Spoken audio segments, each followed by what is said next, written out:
AMBN में हमारे साथ शामिल होने का बहुत बहुत शुक्रिया। मेरा नाम सिस्टर कैथरीन स्मिथ है और आज मैं आपसे यीशु मसीह की आमद-ए-सानी पर गुफ्तगू करूंगी। मत्ती की अंजील 24वां बाब उसकी 3 आयत।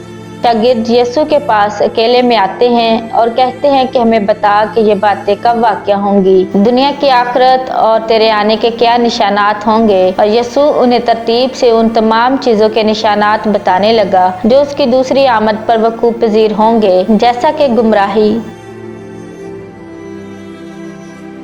तबाही, वबा, जंगे, मुसीबत, मौत, फरेब,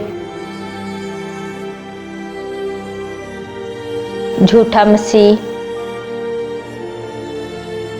और ये ख़ास तौर पर आखिरी वक्त के वो वाक़यात हैं जिन्हें इज़ार सानी के 7 साल कहते हैं।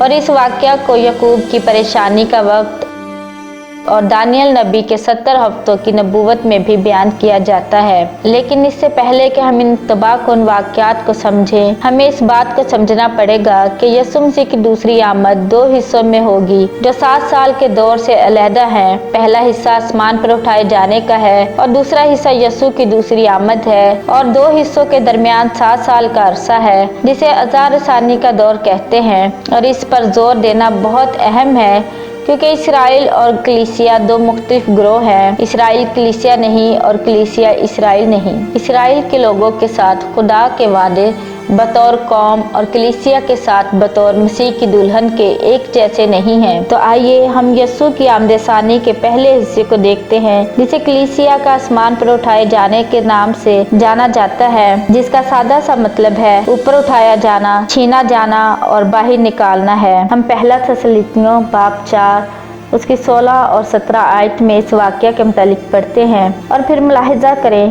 पहला करंथियों 15 बाब उसकी 51 और 52 आयत। उठाए जाने पर खुदावन बादलों में आता है ताकि हवा में हमसे मिले और हमको आसमान से उठा लेता है ताकि उसकी रास्त अदालत के लिए रास्ता तैयार करे जो ज़मीन पर उस 7 साल के अरसा में होगी। खुदा ने हमारा तकर्रर अजाब नाजिल करने के लिए नहीं किया, बल्कि यीशु मसीह के वसीला से हमें नजात हासिल करने के लिए चुना, जैसा कि पहला थस्सलुनीकियों बाब 5 उसकी 9 आयत में लिखा है। इस वाक़या में तमाम ईमानदार जो मसीह में मुए जलाली बदन में जी उठेंगे और जो ज़िंदा होंगे वो जलाली बदन में तब्दील किए जाएंगे और हवा में यीशु से मुलाकात करेंगे। और ये बगैर किसी निशान और गाही के होगा। यीशु अचानक अपने मुकद्दसीन को उठाने वापस आएगा ताकि उन्हें आसमान पर ले जाए। कलीसिया को उस वक्त के लिए हमेशा तैयार रहना है जो कलीसियाई दौर के इख्तिताम का इशारा होगा।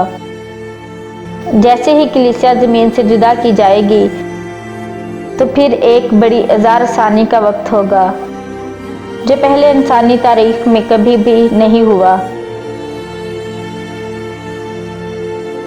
ये वाक़या जैसे कि पहले जिक्र किया गया है कि तबाही का और बड़ी अजियत का अरसा होगा जो 7 साल पर मबनी होगा।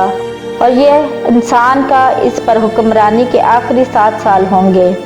ये वो वक्त है जो खुदा की तरफ से मुकर्रर किया गया है। इस वक्त का आगाज़ इसराइल और मुखालिफ मसीह के दरमियान अमन के माहदों से होगा, जिस तरह दानियल 9 बाब उसकी 27 आयत और मुकाशफा 6 बाब में लिखा है। सफ़ेद घोड़ा मुखालिफ मसीह और उसके धोखेबाजी की अलामत है। मुकाशफा की किताब में लिखा है कि खुदा अदालत का अजाब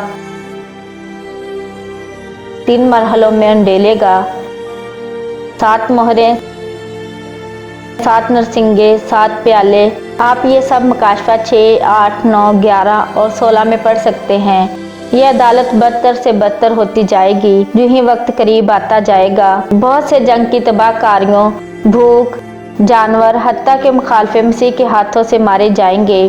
इस वाक़ये में यीशु इस ज़मीन पर वापस आएगा ताकि अपने दुश्मनों को शिकस्त दे और अपना तख्त कायम करे, इसराइल को बहाल करे और लोहे के असा से हुकूमत करेगा।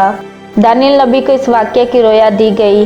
दानियल की किताब 7 बाब उसकी 13 और 14 आयत कि एक शख्स आदमजाद की मानीद आसमान के बादलों के साथ आया। 1000 सानी के बाद यसू इस दुनिया में एक अजीम बादशाह की तरह आसमानी फौजों के साथ आएगा ताकि उन सब को तबाह करे जिसने मुनज्जी के तौर पर उसका इनकार किया, और बदी की कुव्वतें उसके खिलाफ कौमें इकट्ठी करेंगी। सारी जमीन इसमें शरीक होगी, लेकिन यसू उन्हें अपने मुंह के कलाम से तबाह कर देगा। ये इंसानी तारीख में खून की जंग होगी। इस जंग को हर मजदून के नाम से जाना जाता है और ये कौमों के लिए आखिरी मौका होगा जिन्होंने इसराइल पर जुल्म किए और खुदा के खिलाफ बगावत की। यसू मुखालिफ मसीह और उसके झूठे नबी को शिकस्त देगा और आग की झील में उन्हें डाल देगा। जंग के बाद शैतान को 1000 सालों के लिए बांध दिया जाएगा, जबकि यसू 1000 साल बादशाहत कायम करेगा। जैसा कि आप देख सकते हैं कि खुदा ने उन पर अपनी अदालत को जाहिर किया और जिन्होंने उसका इनकार किया इंतजार कर रहा है, और उसने नजात का मंसूबा उनके सामने रख दिया जो उसको कबूल करते हैं। आपकी सलामती हो, खुदावंद आपको बरकत दे। आमीन।